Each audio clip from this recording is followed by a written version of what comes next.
Hello students, good morning all of you and welcome to the Global World academy.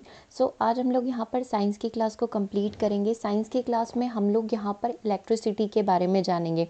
जैसे कि आप सभी को पता है, आपके सिलेबस का एक टॉपिक है जहाँ पर आपको विद्युत धारा के बारे में पढ़ना है, उसके चुंबकीय प्रभाव के बारे में पढ़ना है। कुछ इस तरीके से चीज़ें आपको कंप्लीट करनी है, जो कि आपके मैथ्स में भी पूछी जाएगी और साथ में साइंस में भी पूछी जाएगी। ठीक है, तो सिलेबस आपके सामने है ना। तो इलेक्ट्रिसिटी से रिलेटेड चीज़ें जो है आज के सेशन में हम लोग यहाँ पर कंप्लीट करेंगे। ठीक है, तो इलेक्ट्रिसिटी को कंप्लीट करेंगे, इसके बारे में जितनी भी चीज़ें हैं उसको डिस्कस करेंगे। इससे पहले सिलेबस का थोड़ा सा फॉर्म देख लेते हैं, क्या क्या चीज़ें हम लोगों ने कंप्लीट कर ली है। हमने मापन कंप्लीट कर लिया है, ये थर्ड वाला कंप्लीट कर लिया है। भोजन व स्वास्थ्य हम ऑलरेडी कंप्लीट कर चुके हैं। ठीक है, बल गतिवद आपको कंप्लीट कर चुके हैं, है ना। ताप और ऊष्मा आपका कंप्लीट हो चुका है। तो बेसिक कई सारे टॉपिक ऐसे हैं जो आपको यूट्यूब पर सारी क्लासेस मिल जाएगी। सारे ही टॉपिक जो हैं कंप्लीट करवा दिए जा चुके हैं, और जो कुछ टॉपिक बचे हैं या जिनके न्यूमेरिकल क्वेश्चंस बचे हैं वो भी हम लोग 1 बाय 1 करके यहाँ पर कंप्लीट कर लेंगे। ठीक है, तो आज हम लोग यहाँ पर इलेक्ट्रिसिटी के बारे में पढ़ रहे हैं, विद्युत धारा के बारे में पढ़ रहे हैं, विद्युत धारा के चुंबकीय प्रभाव के बारे में कुछ चीज़ें हम लोग डिस्कस करेंगे, साथ ही कुछ न्यूमेरिकल क्वेश्चन भी यहाँ पर कंप्लीट करेंगे। ओके, तो जैसा कि आप सभी को स्क्रीन पर दिखाई दे रहा है, साइंस की टेस्ट सीरीज आ चुकी है एमपीटेट ग्रेड 2 के लिए, है ना। इसमें टोटल 10 टेस्ट आपको प्रोवाइड किए जाएंगे।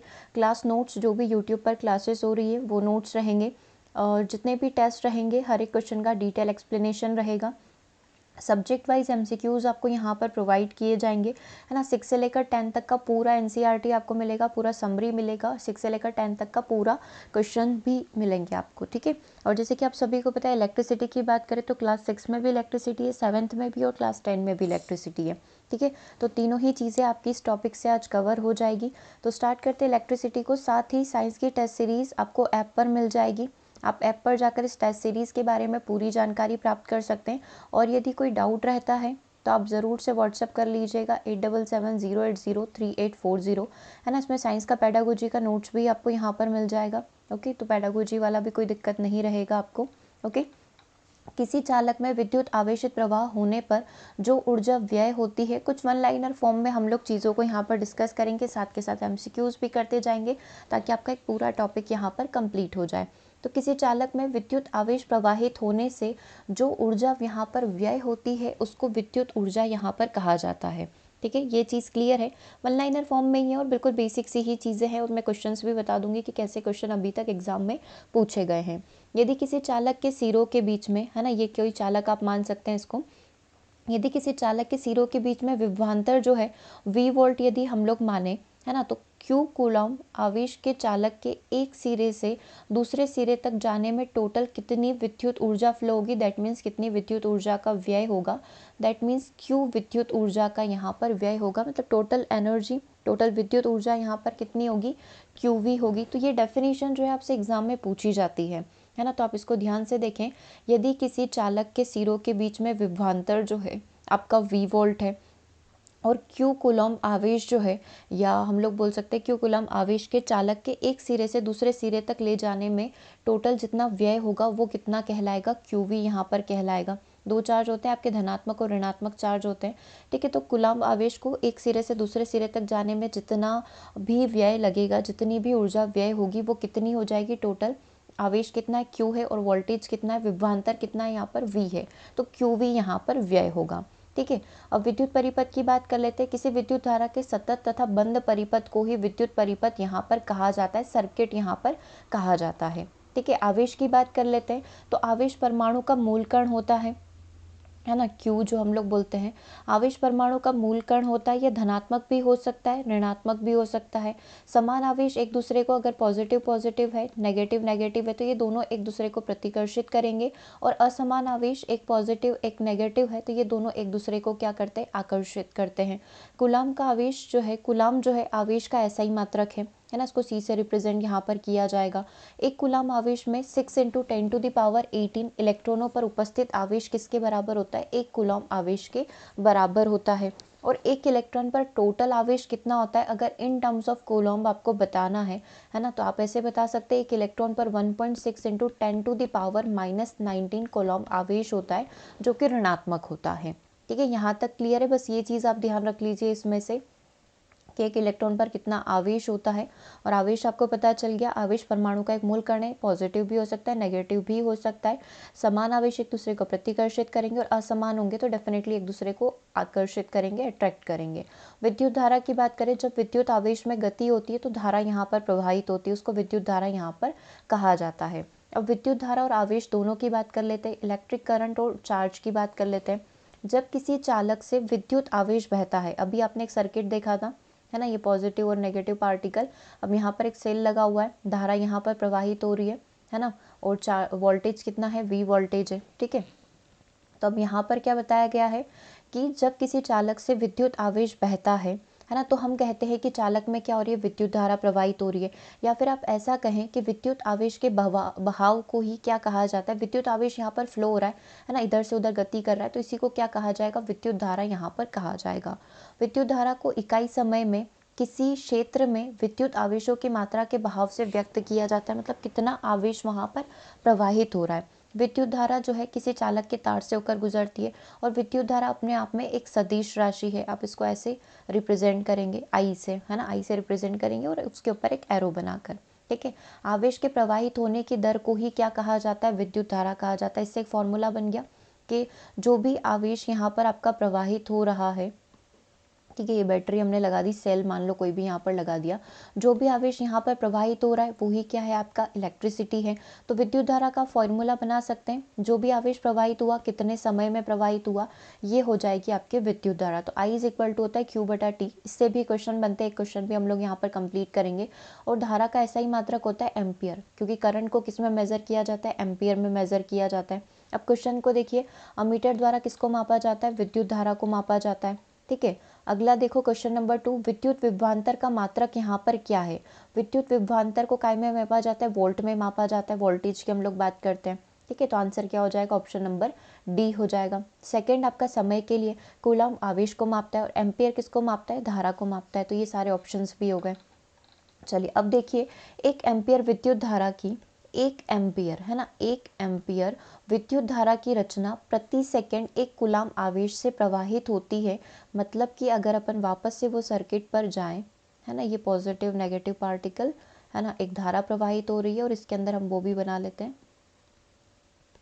बैटरी या सेल भी बना लेते हैं, क्योंकि सर्किट कंप्लीट कैसे होगा, राइट, क्योंकि हमें पूरा क्लोज्ड सर्किट बनाना है, बंद परिपथ बनाना है। तो 1 एम्पियर की धारा हम लोग मान रहे हैं यहाँ पर, इसमें 1 एम्पियर की धारा प्रवाहित हो रही है। तो 1 एम्पियर विद्युत धारा की रचना प्रति सेकंड, हम लोग हर सेकंड कंपेयर कर रहे हैं, हर सेकंड देख रहे हैं, है ना। तो 1 एम्पियर विद्युत धारा की रचना प्रति सेकंड जो है एक कूलम आवेश से प्रवाहित होती है। मतलब कि 1 एम्पियर में, 1 कूलम में, मतलब 1 सेकंड में कितना धारा प्रवाहित हो रहा है, 1 कूलम यहाँ पर फ्लो हो रहा है। अल्प परिमाण की विद्युत धारा को मिली एम्पियर में, मतलब बहुत माइनर, बहुत कम करंट फ्लो होता है तो उसको मिली एम्पियर में मेजर किया जाएगा, और कम करंट फ्लो हो रहा है तो उसको माइक्रो एम्पियर में। जैसे कोई भी सर्किट बंद है, डिवाइस बंद है, फिर भी बहुत अल्प मात्रा में वहाँ पर करंट फ्लो होता है, तो आप कैसे मेजर करेंगे, मिली एंड माइक्रो में उसको मेजर करेंगे। तो आप ऐसे देख सकते हैं, ये फॉर्मूला तो आपने बना ही लिया है, 1 कूलम डिवाइड बाय 1 t, है ना, मतलब 1 सेकेंड समय की बात हो रही है, ठीक है। अब 1 मिली एम्पियर 10⁻³ एम्पियर के बराबर होता है, 1 माइक्रो एम्पियर 10⁻⁶ एम्पियर के बराबर होता है। ये आपको कहाँ पर हेल्प करेगा, क्वेश्चन को सॉल्व करने में हेल्प करेगा। विद्युत धारा का मापन कैसे किया जाएगा, विद्युत धारा को अमीटर के द्वारा मापा जाता है। अभी आपने देखा, अमीटर का प्रतिरोध कम होता है, जिसको हमेशा, अमीटर जो होता है उसको हमेशा कहाँ पर लगाया जाता है, श्रेणी क्रम में लगाया जाता है। जैसे जितने भी डिवाइसेस लग रहे हैं, मान लो रजिस्टर लग रहा है, कैपेसिटर आपका लग रहा है, इंडक्टर आपका लग रहा है, तो इसी के साथ क्या होगा, श्रेणी क्रम में हम लोग क्या लगा देंगे, हमारा अमीटर लगा देंगे, क्योंकि इसका जो रेजिस्टेंस है काफ़ी कम होता है, जिसकी वजह से बहुत आसानी से करंट यहाँ पर फ्लो हो जाता है, ठीक है, कोई भी ड्रॉप यहाँ पर नहीं होगा, ठीक है। तो ये चीज़ आप ध्यान रखना, हमेशा जो इसको श्रेणी क्रम में लगाया जाता है। किसी बिंदु पर स्थित इकाई विद्युत व धनावेश में संग्रहित विद्युत स्थितिज ऊर्जा को उस बिंदु का विद्युत विभव के बराबर होती है। बेसिकली हम लोग किसकी बात करें, वोल्टेज की बात कर रहे हैं। तो किसी बिंदु पर स्थित इकाई विद्युत व धनावेश में संग्रहित विद्युत स्थितिज ऊर्जा के, मतलब इस पर्टिकुलर पॉइंट पर कितनी ऊर्जा संग्रहित है, वही इस चीज़ का क्या कहलाता है, विभव यहाँ पर कहलाता है। अब विभवांतर की बात कर लेते हैं, मतलब विभव के अंदर अंतर, है ना, ऐसे आप समझ सकते हो। तो एकांक आवेश को एक बिंदु से, है ना, हम लोग ऐसे समझ रहे हैं, ये पूरा वही सर्किट वापस से आप मान लो है ना। एकांक आवेश को एक बिंदु से दूसरे बिंदु तक लाने में जो कार्य किया गया है वो उसका विद्युत विभवांतर कहलाता है। इसका मात्रक क्या होता है, वोल्टेज होता है। तो आप ऐसे कर सकते हैं वोल्टेज को कैसे, टोटल आपने कितना कार्य किया और कितना आवेश वहाँ पर फ्लो हुआ कूलॉम में, ठीक है। तो विद्युत के बीच का विभवांतर टोटल किया गया कार्य की धारा को एक बिंदु से दूसरे बिंदु तक लाने में जो लगा वो टोटल कार्य, उसका क्या कहलाएगा, विभवांतर कहलाएगा, ठीक है। आवेश को जो है एक बिंदु से दूसरे बिंदु तक ले जाने में टोटल कार्य कितना हुआ है उसका विभवांतर कहलाता है। v से आप मेजर करते हैं, आवेश को लेकर गए हो वो उसका टोटल वर्क है, that means v is equal to क्या हो जाएगा आपका, v is equal to W by Q हो जाएगा, ठीक है। यहाँ तक क्लियर है। और अभी हमने किसका देखा था, यहाँ पर करंट वाला देखा था, है ना। 1 ampere is equal to 1 coulomb by 1 second, इससे आपकी यूनिट बनती जाएगी। ओके, यहाँ तक क्लियर है। चलो अब नेक्स्ट क्वेश्चन की नेक्स्ट पॉइंट की बात हम लोग यहाँ पर करते हैं। विभवांतर 1 वोल्ट की भी ऐसे यूनिट बना लेते हैं जैसे करंट की बनाई थी, है ना। 1 वोल्ट का मतलब क्या होगा कि जब एक कूलॉम आवेश जो है, जब एक कूलम आवेश को लाने के लिए 1 जूल आपको कार्य करना पड़े, मतलब डेफिनेटली आपको कार्य तो करना पड़ेगा। अभी जस्ट आपने देखा W बाई क्यू होता है, ये तो आपने देख लिया। तो 1 कूलम आवेश, इसको किस में रिप्रेजेंट किया जाता है, इसकी यूनिट क्या होती है, C होती है, चार्ज होती है, और वर्क की आपकी जूल हो जाएगी। तो अपन इसको J बाई C लिख सकते हैं या फिर JC का इन्वर्स लिख सकते हैं। समझो जो अभी आपने फॉर्मूला पढ़ा सेम एज इट इज़ उसको अपन कन्वर्ट करेंगे। V इज इक्वल टू क्या होता है, W बाई क्यू होता है ना। विभवांतर का भी आपने देखा कि टोटल कार्य एक कूलम आवेश को एक एकांक को एक सिरे से दूसरे सिरे तक ले जाने में कितना कार्य करना पड़ा वो उसका विभवांतर होगा, राइट। अब इसको वापस आप ऐसे कन्वर्ट करो इसकी यूनिट के टर्म्स में। कूलम को किस में रिप्रेजेंट करते हैं, सी में, और वर्क को काय में करते हैं, 1 जूल, है ना। तो 1 कूलम आवेश को ले जाने के लिए अगर आपको 1 जूल कार्य करना पड़े तो विभवांतर कितना हो जाएगा, 1 वोल्ट हो जाएगा। सिंपल सी बात थी। तो हमने सी को ऊपर लेके गए तो JC का इन्वर्स हो गया, ठीक है। वोल्ट मीटर क्या होता है, विभवांतर को मापने की युक्ति को क्या कहा जाता है, यहाँ पर वोल्ट मीटर कहा जाता है। और इसको हमेशा पार्श्व क्रम में या समांतर क्रम में लगाया जाता है। अभी जस्ट आपने किसके बारे में देखा था, अमीटर के बारे में। अमीटर को हमेशा श्रेणी क्रम में लगाया जाता है ना, क्योंकि उसका जो प्रतिरोध है काफ़ी कम होता है ना, तो आसानी से करंट फ्लो हो सकता है।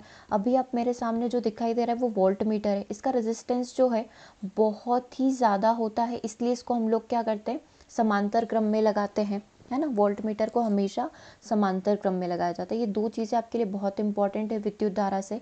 अब आ जाते हैं ओम के नियम पर। पूरे इलेक्ट्रिसिटी की जान है ओम का नियम, है ना। तो किसी विद्युत परिपथ में धातु के तार के दोनों सिरों के बीच में विभवांतर जो है ना, फिर से मैं वही डिवाइस बनाऊंगी यहाँ पर,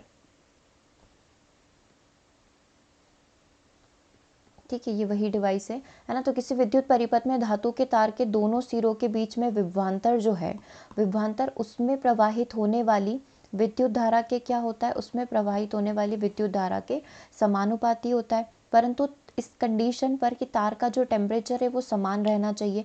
इसी को क्या कहा जाता है, ओम का नियम कहा जाता है, यानी कि V is directly proportional to I। अब इस प्रोपोर्शनल को हटाने के लिए, समानुपाती को हटाने के लिए हम एक कांस्टेंट प्रयोग करते हैं जिसको बोलते हैं R, है ना। तो वो डिपेंड करता है कि उसका प्रतिरोध कितना है, उसका रेजिस्टेंस यहाँ पर कितना है। R एक नियतांक कांस्टेंट है जिसे तार का प्रतिरोध यहाँ पर कहा जाता है, ठीक है। तो अब पढ़ लेते हैं कि तार का प्रतिरोध या प्रतिरोध क्या होता है, ठीक है। चलिए स्टार्ट करते हैं प्रतिरोध के बारे में पढ़ना। देखो ये चालक का वह गुण है जिसके कारण वह प्रवाहित होने वाली धारा का क्या करेगा, विरोध करेगा, है ना। जो भी करंट वहाँ पर फ्लो हो रहा है वो उसको रोकेगा। तो बेसिकली रेजिस्टेंस का काम क्या होता है, जहाँ पर 1 एम्पियर धारा प्रवाहित हो रही है ना, जब रेजिस्टेंस से वो गुजरेगी तो वो 1 एम्पियर से क्या हो जाएगी, कम हो जाएगी, है। तो बेसिकली करंट फ्लो को मिनिमाइज करने का कार्य यहाँ पर रेजिस्टेंस करते हैं। प्रतिरोध का ऐसा ही मात्रक क्या होता है, ओम होता है। ग्रीक भाषा के ओम से लिया गया है। ओम का नियम क्या हो जाएगा, अभी आपने पढ़ा V is equal to IR होता है। तो R इज इक्वल टू क्या हो जाएगा, V बाय I हो जाएगा, है ना। V मतलब वोल्ट और I मतलब 1 एम्पियर, है ना। तो आप इसको ऐसे कर सकते हैं, 1 ohm is equal to 1 volt divide by 1 ampere, आप लोग इसको यहाँ पर बोल सकते हैं, ठीक है। चलिए जब एक, अगर आप इसको डेफिनेशन के टर्म में बोलना चाहें, जो कि अभी हमने देखा R is equal to V by I होता है, 1 वोल्ट डिवाइड बाय 1 एम्पियर यहाँ पर होता है। तो आप इसको ऐसे देख सकते हैं, जब एक परिपथ में 1 एम्पियर की धारा प्रवाहित होती है, जब एक परिपथ में 1 एम्पियर की धारा प्रवाहित हो रही है तो विभवांतर कितना हो जाता है, यहाँ पर 1 वोल्ट का हो जाता है। और यही चीज़ क्या कहलाती है, प्रतिरोध कहलाती है, यानी कि 1 ओम यहाँ पर कहलाती है। तो ऐसे आप डेफिनेशन बना सकते हो, ठीक है। ये परिभाषा बन गई और ऐसे ही फिर वापस से क्वेश्चन बन जाता है कि जब परिपथ में 1 एम्पियर की धारा प्रवाहित हो रही है और विभवांतर 1 वोल्ट का हो, है ना, तो वह चीज़ क्या कहलाएगी? रेजिस्टेंस कहलाएगी, करंट कहलाएगी, वोल्टेज कहलाएगी। ऐसे फिर आपके ऑप्शंस बन जाते हैं। फिर आप बताते हैं रेजिस्टेंस कितना हो जाएगा, 1 ओम यहाँ पर हो जाएगा। अब आ जाता है परिवर्ती प्रतिरोध क्या होते हैं। तो स्रोत की वोल्टता में बिना कोई परिवर्तन किए परिपथ की विद्युत धारा को नियंत्रित करने के लिए उपयोग किए जाने वाले अवयव को परिवर्ती प्रतिरोध यहाँ पर कहा जाता है। मतलब कि वोल्टेज बिल्कुल सेम रहे, है ना, 10 वोल्ट है तो वो 10 वोल्ट ही रहे, लेकिन हम लोग क्या करें, करंट को यहाँ पर कंट्रोल करना चाहते हैं तो हम लोग परिवर्ती रेजिस्टेंस का प्रयोग यहाँ पर करते हैं, है ना। अब एक और पॉइंट आप यहाँ पर देखें कि वे कारक जिन पर एक चालक का प्रतिरोध निर्भर करता है ना। चालक का प्रतिरोध जो है किन किन कारकों पर निर्भर करेगा, रेजिस्टेंस किस कारकों पर निर्भर करेगा। एक तो लंबाई, लंबाई की ये चीज़ क्या हो जाएगी, चालक की लंबाई के समानुपाती होता है ना। उसके क्षेत्रफल के व्युत्क्रमानुपाती होता है। टेम्परेचर टी के समानुपाती होगा, ठीक है, टेम्परेचर है, समय मत समझना, टेम्परेचर के समानुपाती होता है। और पदार्थ की प्रकृति पर भी निर्भर करता है कि पदार्थ काय का बना हुआ है, टंगस्टन का बना हुआ है ना, लोहे का वायर है, किसका है ना, तो उस पर भी ये निर्भर करता है। तो वे कारक जिन पर चालक का प्रतिरोध निर्भर करता है कि प्रतिरोध कम होगा ज़्यादा होगा, तो वो लंबाई कितनी है ना, अनुप्रस्थ काट का क्षेत्रफल वो कितना लंबा है, कितना बड़ा है, उसका एरिया कितना है। टेम्परेचर के भी समानुपाती होगा, टेम्परेचर अगर हाई होगा उसका तो डेफिनेटली रेजिस्टेंस भी बढ़ेगा।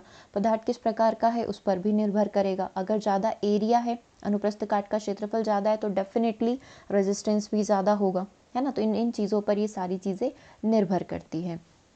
अब देखो प्रतिरोधों का श्रेणी क्रम में संयोजन। श्रेणी क्रम में आप क्या करेंगे, जितने भी रेजिस्टेंस है उनको सभी को आप श्रेणी क्रम में लगाएंगे, है ना, बिल्कुल साथ में एक ही साथ लगाएंगे। तो उससे क्या होगा, है ना, जब 2 या 3 प्रतिरोधकों को एक सिरे या से दूसरा सिरा मिलाकर जोड़ा जाता है तो संयोजन को क्या कहा जाता है, श्रेणी क्रम यहाँ पर कहा जाता है। तो हम लोग इसको ऐसे बोल सकते हैं, टोटल यहाँ पर अगर अपन रिजल्ट निकालें, टोटल आर टोटल निकालें, आर का सम निकालें तो R1 + R2 + R3 हो जाएगा, ठीक है। प्रत्येक प्रतिरोध में से एक समान रूप से धारा यहाँ पर प्रवाहित होगी, है ना। हमने क्या देखा कि सभी रेजिस्टेंस में से सेम करंट का यहाँ पर फ्लो होगा, ठीक है। ये सभी रेजिस्टेंस है R1 R2 R3, सबसे क्या हो रहा है, सेम करंट यहाँ पर निकलेगा, ठीक है। तो अब अपन देखें कि प्रत्येक प्रतिरोध से एक समान धारा प्रवाहित होती है तो टोटल विभवांतर भी कितना होना चाहिए, V1 + V2 + V3 यहाँ पर होना चाहिए, ठीक है। अब आप देखेंगे कि V का फॉर्मूला क्या होता है, V = IR होता है, अभी आपने ओम का नियम पढ़ा, ठीक है। तो अब आप तीनों के लिए अलग अलग लगा लें, IR1 + IR2 + IR3, ठीक है। अब इसमें से आप देखेंगे कि यहाँ पर जो हमने देखा कि सबसे समान करंट फ्लो होता है ना। मैं पूरा इक्वेशन अभी सॉल्व नहीं कर रही हूँ, है ना। अभी जस्ट आपने देखा कि समान धारा प्रवाहित होती है, दैट मीन्स I तो सभी में कॉमन है, लेकिन सबका रेजिस्टेंस जो है ना, जो भी आपने प्रतिरोध यहाँ पर प्रयोग किए वो तो अलग अलग हो सकते हैं, ठीक है। तो V1 + V2 + V3 = I common ले लो, R1 + R2 + R3, ठीक है। तो I की वैल्यू भी आपके यहाँ पर निकल कर आ जाएगी, V = IR होता है, तो I कितना हो जाएगा, V/I यहाँ V/R यहाँ पर हो जाएगा, ठीक है। एक बार उसको अच्छे से लिख देते हैं, V = कितना होता है, IR होता है, तो I कितना हो जाएगा, V/R हो जाएगा।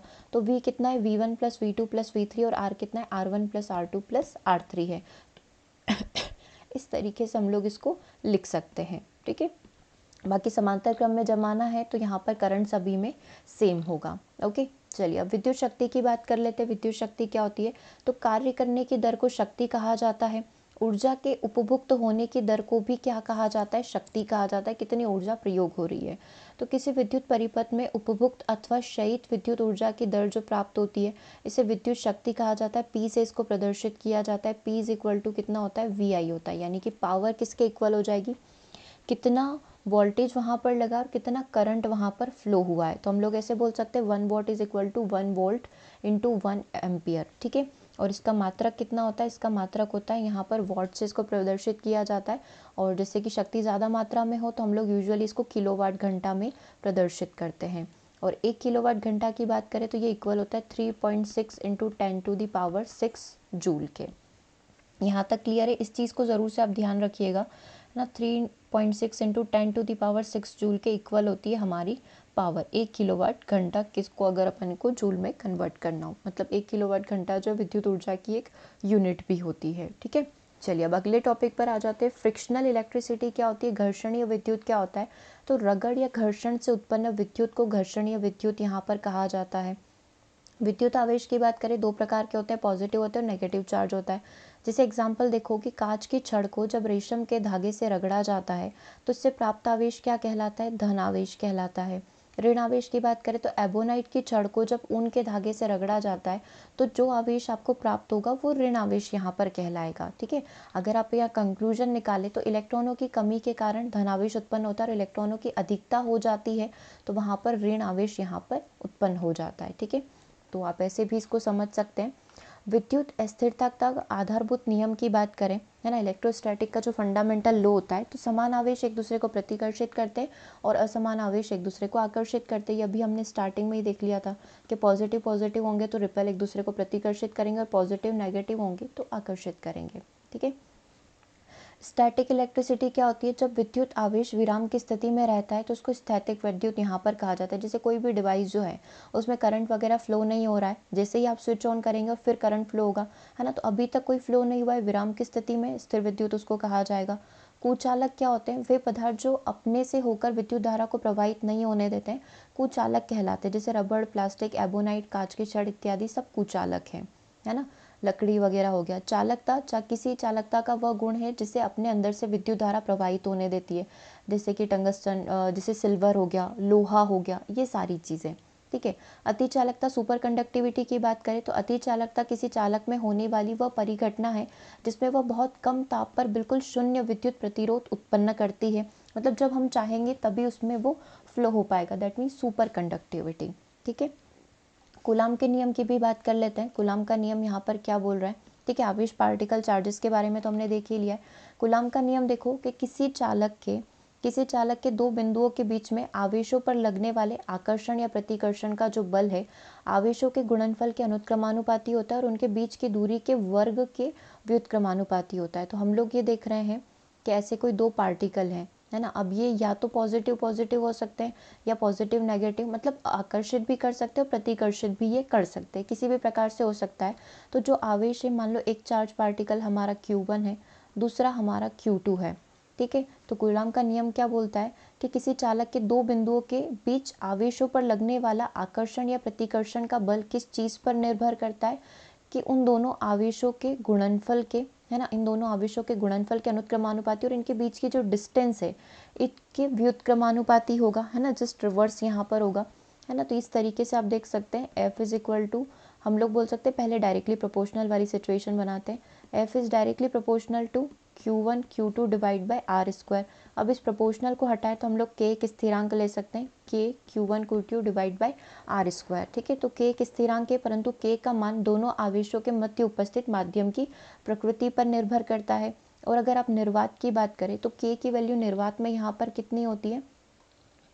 9 इंटू 10⁹ होती है ना। 9 इंटू 10⁹ यहाँ पर रहेगी और यूनिट देखें तो न्यूटन मीटर स्क्वायर पर कूलॉम्ब स्क्वायर। ठीक है, यहाँ तक क्लियर है। चलिए अब अगला नियम पढ़ लेते हैं, आवेश संरक्षण का नियम क्या बोलता है। ठीक है, आवेश संरक्षण के नियम को फटाफट से पढ़िए, ये क्या कहने की कोशिश यहाँ पर कर रहा है।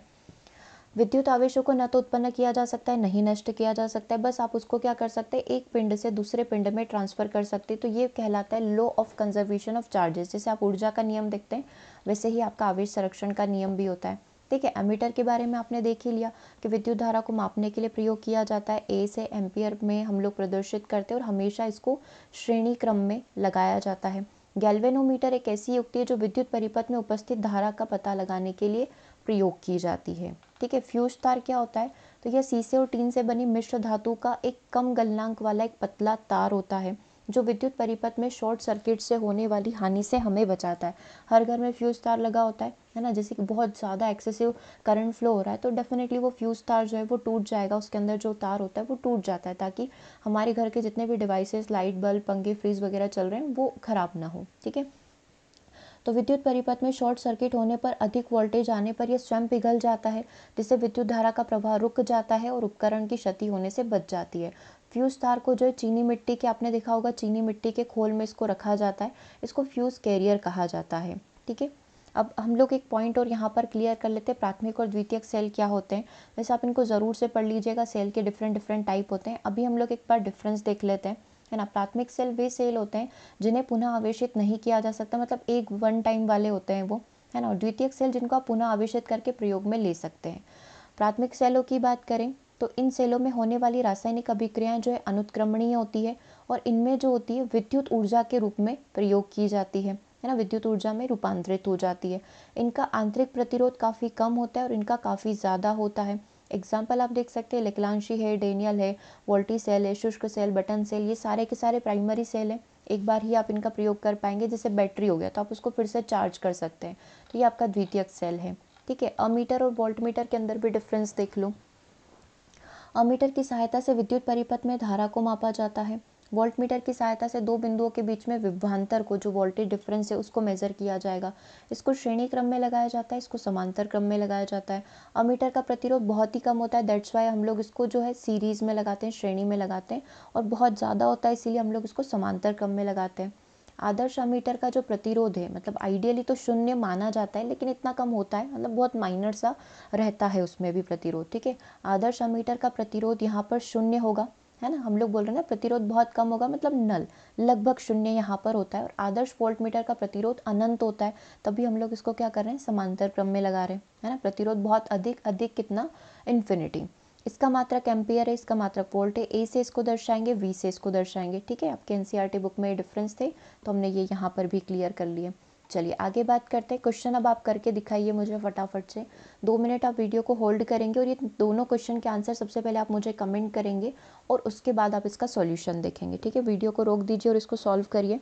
तो एक बार मैं लिखवा देती हूँ। प्रतिरोध कितना दे रखा है, 3 ओम यहाँ पर दे रखा है, और वोल्टेज कितना दे रखा है, 1.5 वोल्ट दे रखा है। अब आपको आई की वैल्यू निकालनी है। लगाइए ओम का नियम और इसको सॉल्व करिए और कमेंट करके बताइए। और सेकंड क्वेश्चन में आपको क्यू दे रखा है 40 कूलम का। आवेश आपको दे रखा है ना। आवेश कितना दे रखा है, 8 सेकेंड, है ना। आवेश जो है 8 सेकेंड तक यहाँ पर प्रवाहित किया जाता है, तो विद्युत धारा का मान यहाँ पर कितना होगा। तो क्यू वाला नियम लगाइए, आवेश वाला यहाँ पर आप नियम लगाएंगे, क्यू का फॉर्मूला लगाएंगे और इसको सॉल्व करेंगे। जल्दी से बताइए इसका आंसर क्या होगा।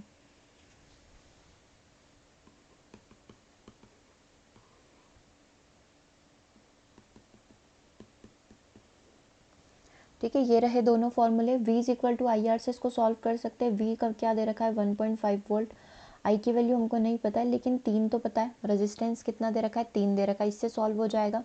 आई की वैल्यू हो जाएगी 1.5 डिवाइड बाई 3, मतलब इसको ऐसे सॉल्व कर सकते हैं, विच इज़ इक्वल टू 1/2 यानी कि 0.5 एम्पियर। तो ये मेरा करंट आ गया 0.5 एम्पियर। और अगर मैं यहाँ पर आवेश की बात करूँ, है ना, आवेश मुझे कितना दे रखा है, 40 कूलम का दे रखा है और 8 सेकेंड तक धारा प्रवाहित हो रही है। तो विद्युत धारा का मान आपको बताना है कि टोटल कितनी इलेक्ट्रिसिटी फ्लो हो रही है। क्यू की वैल्यू 40 है और कितने समय तक फ्लो हुई है, 8 सेकेंड तक हुई है। तो 8 पंचो कितना हो जाता है, 40 हो जाता है। तो टोटल जो आई है वो कितना हो जाएगा आपका, 5 एम्पियर यहाँ पर हो जाएगा। ठीक है, तो बस आपको क्या करना था, इसमें लगाना था V is equal to I R, और इसमें क्या लगाना था, I is equal to Q by T लगाना था। ठीक है, इन दोनों फार्मूला से आपका प्रॉब्लम सॉल्व हो जाता।